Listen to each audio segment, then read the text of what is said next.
Hi. നമുക്കെല്ലാവർക്കും അറിയാവുന്ന രണ്ട് വ്ളോഗേഴ്സാണ് തനൂജ, അതുൽ വ്ളോഗ്സ്. അപ്പോൾ ഇന്ന് തനൂജയുടെ ലൈവ് കണ്ടപ്പോൾ വിഷമമെന്നൊന്നും പറയാൻ പറ്റുമെന്ന് എനിക്ക് അറിഞ്ഞുകൂടാ. എനിക്കിത് പറയാതെ പോകാനും തോന്നുന്നില്ല. തനൂജയുടെ ലൈവിൽ വേറൊരു സ്ത്രീ കോൾ ചെയ്തിട്ട് അതുൽ വ്ളോഗ്സ് എന്ന് പറയുന്ന ആ ചാനലിലെ ആ ചെക്കനെ നീ അന്ന് ആക്സിഡൻറ്റിൽ മരണപ്പെട്ടു പോവേണ്ടതായിരുന്നു, പിന്നെ എന്തോന്നാണ്, നിനക്ക് ദൈവം രണ്ടാമതൊരു ജീവിതം തന്നതാണ്, നന്നായിട്ട് ജീവിക്കും, നിങ്ങളാണോ ദൈവം, നിങ്ങൾ ദൈവമാണോ, ദൈവം നിങ്ങളടുത്ത് പറഞ്ഞ എന്താണ്? നിങ്ങളും തനൂജയുടെ ഫാനാണ്, ഞാനും തനൂജയുടെ ഫാനായിരുന്നു. തനൂജയ്ക്ക് വേണ്ടി ഒരുപാട് സ്ഥലത്ത് സംസാരിക്കുകയും ചീത്ത വിളിക്കുകയൊക്കെ ചെയ്ത ഒരാളാണ് ഞാൻ. ഇപ്പോഴും തനൂജനെ ഇഷ്ടമില്ല എന്നൊന്നും പറയുന്നില്ല, പക്ഷെ തനൂജ ചെയ്യുന്ന ചില കാര്യങ്ങൾ അംഗീകരിക്കാൻ പറ്റൂല. ഈ ഫോൺ കോള് വന്ന സമയത്ത് തനൂജയ്ക്ക് പറയാമായിരുന്നു, ചേച്ചി അങ്ങനെ പറയല്ലേ, അങ്ങനൊന്നും പറയല്ലേ എന്നെങ്കിലും പറയാമായിരുന്നു. അത് തനൂജ ചെയ്തിട്ടില്ല. ഇനി തനൂജയ്ക്ക് അറിയാവുന്ന ഒരാൾ തനൂജയോട് സംസാരിച്ചതിന് ശേഷം കോൾ ചെയ്തത് തന്നെ ആയിരിക്കും അത്, അല്ലേ? ഞാനിങ്ങനെ വിളിക്കാം, ഞാനിതൊക്കെ പറയാം എന്നൊക്കെ പറഞ്ഞിട്ട് തന്നെ കോൾ ചെയ്തതായിരിക്കും. തനൂജ ബോറാവുന്നുണ്ട്, തനൂജ ഭയങ്കര ബോറാവുന്നുണ്ട്. ഈ പറയുന്നത് പോലെ പൊതുജനങ്ങൾ കോടതിയാണെന്ന് നീ തെറ്റിദ്ധരിക്കരുത്.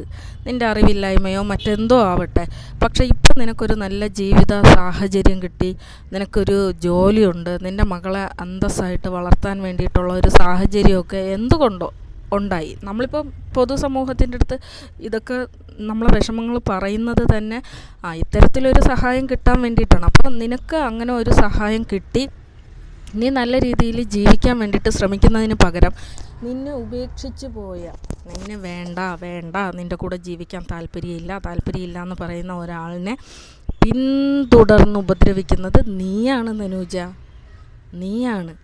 നീ ഇന്നലെ പറഞ്ഞ് തനൂജ എന്ന് പറഞ്ഞ് എല്ലാവരും എനിക്ക് വീഡിയോ ഇടുന്നു. അതിനുള്ള ഒരു സാഹചര്യം കൊടുക്കുന്നതാര്? അതിനുള്ളൊരു സാഹചര്യം ഉണ്ടാക്കുന്നത് ആരാണ് തനൂജ?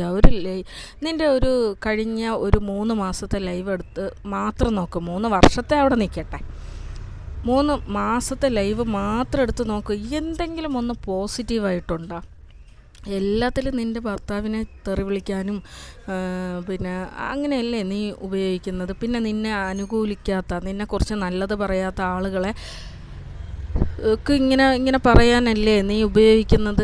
ഇതൊക്കെ ഒന്ന് നിർത്ത്, എന്നിട്ട് നന്നായിട്ട് ജീവിക്കാൻ വേണ്ടിയിട്ട് ശ്രമിക്കുക. ഇപ്പോൾ എന്നെപ്പോലൊക്കെ ഉള്ള ഒരു സ്ത്രീ ആണെങ്കിൽ, എൻ്റെ ഭർത്താവാണ് വേറൊരു സ്ത്രീയുടെ കൂടെ പോയതെങ്കിൽ ഞാൻ വേണ്ടാന്നേ വയ്ക്കൂ. എനിക്ക് ഇനിയിപ്പം സാഹചര്യങ്ങളോ മക്കളുടെ ഇതൊക്കെ കാര്യമൊക്കെ പറഞ്ഞിട്ട് നമ്മൾ കൂടെ ജീവിച്ചാലും നമുക്കൊരിക്കലും അംഗീകരിക്കാനോ സ്നേഹിക്കാനോ സാധിക്കുമെന്ന് എനിക്ക് തോന്നുന്നില്ല.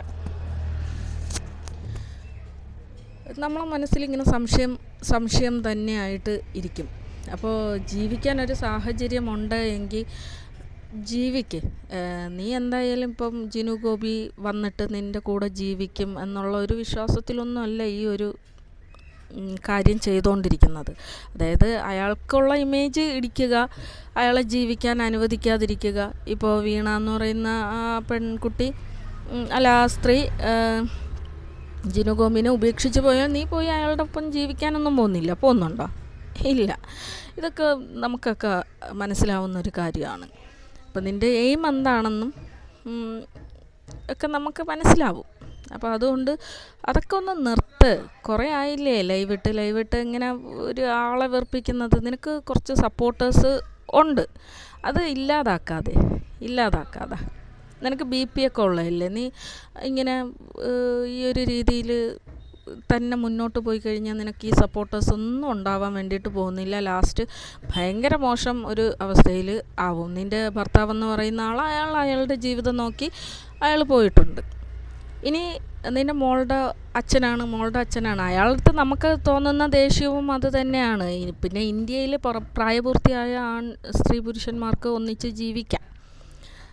അപ്പോൾ അത് പിന്നെ ഒരാളുടെ ഇഷ്ടമാണ് ആരുടെ ഒപ്പം ജീവിക്കണം, ആരുടെ ഒപ്പം ജീവിക്കരുത് എന്നുള്ളത്. അത് അവരുടെ പേഴ്സണലായിട്ടുള്ള കാര്യമാണ്. ഇപ്പോൾ ജിനു ഗോപിനെ നിർബന്ധിച്ച് നിങ്ങൾ എൻ്റെ ഭർത്താവാണ്, അതുകൊണ്ട് വേറൊരു സ്ത്രീയുടെ ഒപ്പം ജീവിക്കാൻ പാടില്ല എന്നൊന്നും പറയാൻ വേണ്ടിയിട്ട് പറ്റില്ല. പിന്നെ ഒരു മാനുഷിക പരിഗണന വെച്ച് ശരിയും തെറ്റും അളന്ന് നമ്മളൊക്കെ പറയുമായിരിക്കും, നിൻ്റെ ഭാര്യയെ നീ നിയമപരമായി ഉപേക്ഷിക്കാതെ മറ്റൊരു ആളുടെ ഭാര്യേനെ കൂടെ താമസിപ്പിക്കുന്നത് മോശം എന്നുള്ളത് ഒരു എത്തിക്സിൻ്റെ പേരിൽ അല്ലെങ്കിൽ ഒരു മനുഷ്യത്വത്തിൻ്റെയൊക്കെ പേരിൽ നമുക്ക് സംസാരിക്കാമെന്നല്ലാതെ ഒരാളുടെ പേഴ്സണൽ ആയിട്ടുള്ള ഇഷ്ടം നമുക്കൊരിക്കലും വേണ്ട, നീ അങ്ങനെ ജീവിക്കരുത് എന്ന് പറയാനുള്ള ഒരു റൈറ്റ് നമുക്കാർക്കും ഇല്ല, നിനക്കും ഇല്ല. അപ്പോൾ പിന്നെ നിൻ്റെ മോളുടെ അച്ഛനും വീണയുടെ മകളുടെ അച്ഛനും ജിനു ഗോപിയാണ്. അതായത് നിങ്ങൾക്ക് രണ്ടുപേർക്കും തുല്യ അവകാശമുണ്ട്. നിൻ്റെ മോളുടെ അച്ഛനും വീണയുടെ മകളുടെ അച്ഛനും ജിനു ഗോപിയാണ്. അത് അംഗീകരിക്കുക. നീ നിൻ്റെ മകളെ മാത്രം പറയുമ്പോൾ ജിനു ഗോപി വീണയുടെ മകളും നിൻ്റെ മകളെ പോലെ തന്നെയാണ്. പിന്നെ എല്ലാവർക്കും, മനസ്സുള്ള എല്ലാവർക്കും വിഷമമുണ്ട്. ആ കുട്ടി സ്വന്തം അച്ഛൻ ജീവിച്ചിരിക്കെ മറ്റൊരു കുട്ടീനെ അംഗീകരിച്ചുകൊണ്ട് ഈ കുട്ടിയെ അംഗീകരിക്കാതെ പോകുന്നത് ആ കുഞ്ഞു മനസ്സിനെ എത്രത്തോളം വേദനിപ്പിക്കുന്നു എന്നുള്ളത് വലിയ വിഷമകരമായ ഒരു സംഭവം തന്നെയാണ്. അത് നമുക്കൊന്നും അംഗീകരിക്കാൻ സാധിക്കുന്നതുമല്ല. പക്ഷെ അപ്പുറത്തിരിക്കുന്നത് ഒരു കുഞ്ഞാണ്, അതാദ്യം ചിന്തിക്കാം. പിന്നെ നന്നായിട്ട് ജീവിക്കാൻ വേണ്ടിയിട്ട് ശ്രമിക്കുക, അത് മാത്രമേ ഉള്ളൂ. ഇനി ഈ അതുൽ വ്ളോഗ്സിൻ്റെ ആക്സിഡൻ്റ് ആയ സമയത്ത് അതുൽ വ്ളോഗ്സിൻ്റെ മുഖമാണ് നഷ്ടപ്പെട്ടത്. അത് ഒരു കയ്യോ കാലോ വിരലോ ഒന്നുമല്ല, മുഖം. അപ്പോൾ കല്യാണം കഴിക്കാത്ത ഒരാൾ എൻ്റെ മുഖം നഷ്ടപ്പെടുമ്പോഴുണ്ടാകുന്ന മാനസിക സംഘർഷം, പിന്നെ ഹോസ്പിറ്റൽ വാസം, ശാരീരിക വേദന, മാനസിക വേദന, പിന്നെ സ്വന്തം കുടുംബക്കാരുടെ വേദനകൾ കണ്ടുകൊണ്ട് നിൽക്കുന്ന അവസ്ഥ, ഇതൊക്കെ ഒരു വലിയ ഒരു വേദനകൾ തന്നെയാണ്. അപ്പോൾ ആ ഒരു വേദനയെ ആക്കം കൂട്ടുന്ന രീതിയിൽ അങ്ങനെ പ്രാകുന്നത് ഒരിക്കലും അംഗീകരിക്കാൻ പറ്റുന്നതല്ല. എനിക്ക് പോലും എൻ്റെ ഒരു പല്ല് പോയപ്പോൾ എനിക്ക് എന്ത് വിഷമം ഉണ്ടായെന്ന് ഉള്ളത് പറഞ്ഞറിയിക്കാൻ പറ്റില്ല. അപ്പോൾ സ്വന്തം മുഖം പോയത് എൻ്റെ ജീവിതം തന്നെ പോയതിന് തുല്യമല്ലേ. അപ്പോൾ അങ്ങനെ ഒരു മോനെ നോക്കിയിട്ട് നിങ്ങളങ്ങനെ പറഞ്ഞത് ഭയങ്കര മോശമാണ്. നമ്മളൊരു തെറ്റ് ചെയ്യുന്നതിനേക്കാൾ മോശം ആ തെറ്റിനെ പ്രോത്സാഹിപ്പിക്കുകയും ആ തെറ്റ് ചെയ്യാൻ അയാൾക്ക് സൗകര്യമൊരുക്കി കൊടുക്കുകയാണ്. അപ്പോൾ തനൂജ ചെയ്തതെന്ന് പറയുന്നത് അതുൽ വ്ളോഗ്സിനെ കുറിച്ച് അങ്ങനെ ഒരാൾ പറയുമ്പോൾ, അയ്യോ ചേച്ചി നിങ്ങളത് പറയല്ലേ, ഒന്നുമില്ലെങ്കിൽ നിൻ്റെ മോൾക്ക് വേണ്ടി കുറച്ച് വീഡിയോകൾ ചെയ്ത ആളല്ലേ ഈ അതുൽ വ്ളോഗ്സ്. അപ്പോൾ മനുഷ്യത്വം എന്ന് പറയുന്നത് അത് മനുഷ്യൻ്റെ സ്വാഭാവികമായ ഒരു കാര്യമാണ്. അത് നഷ്ടപ്പെട്ടു പോകരുത്. നിനക്ക് നിൻ്റെ ഭർത്താവിനോടുള്ള ദേഷ്യം നീ മറ്റുള്ളവരിലേക്ക് സ്പ്രെഡ് ചെയ്ത് അസ്വസ്ഥതകൾ ഉണ്ടാക്കാതിരിക്കുക. നിന്നെപ്പോലെ തന്നെ ഒരു അമ്മ അതുലിനും ഉണ്ട് എന്നുള്ളത് ഓർക്കാതിരിക്കുക. ഇനി അതുലിനോട് പറയാനുള്ളത് വലിയ ഒരു മാപ്പ് ആണ്. ഇത് തനൂജ ചെയ്യേണ്ടതാണ്, പക്ഷേ തനൂജയുടെ ഫാൻ എന്നുള്ള നിലയിൽ ചെയ്യേണ്ടി വരുന്നു. അതിൽ എനിക്ക് അപമാനവും തോന്നുന്നുണ്ട്, പക്ഷേ പറയേണ്ടിയുണ്ട്. കാരണം ഇനി അങ്ങോട്ട് ഒരുപാട് പേര് ഈ വ്ളോഗ് ചെയ്തേക്കാം. അതുലിൻ്റെ തനൂജയുടെ അന്തം ഫാൻസ്, ടോക്സിക് ഫാൻസ് അങ്ങനെയൊന്നുമല്ല. ചെയ്യുന്നത് തെറ്റാണെങ്കിൽ ആരായാലും അത് തെറ്റെന്ന് തന്നെ പറയാനായിട്ട് പറ്റും. അപ്പോൾ തനൂജയുടെ ഫാൻ എന്നുള്ള നിലയിൽ മാപ്പ് പറയേണ്ട ഒരു ബാധ്യത ഉള്ളതുകൊണ്ട് മാപ്പ്. ഇത് ഹൃദയത്തിൽ തട്ടി തന്നെയാണ് പറയുന്നത്.